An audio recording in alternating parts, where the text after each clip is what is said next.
በልደታ ማርያም ካቴድራል የማዕረገ ክህነትና ድቁና የመስጠት ስነ ስርዓት ተካሄደ። በኢትዮጵያ ካቶሊካዊት ቤተክርስቲያን በአዲስ አበባ ሀገረ ስብከት በልደታ ማርያም ካቴድራል ሚያዝያ 25 ቀን 2018 ዓ.ም የማዕረገ ክህነትና የድቁና ማዕረግ የመስጠት ስነ ስርዓት በምስጋና መስዋዕተ ቅዳሴ ተካሄደ።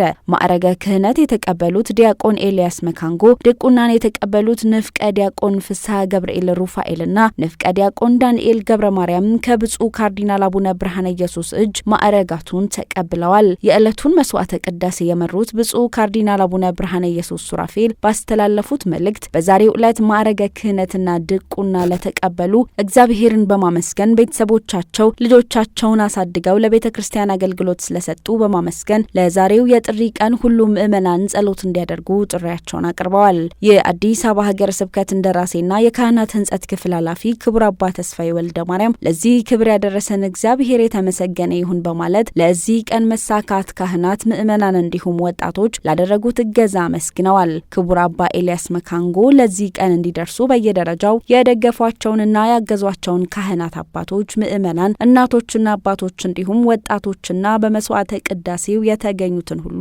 አመስግነዋል።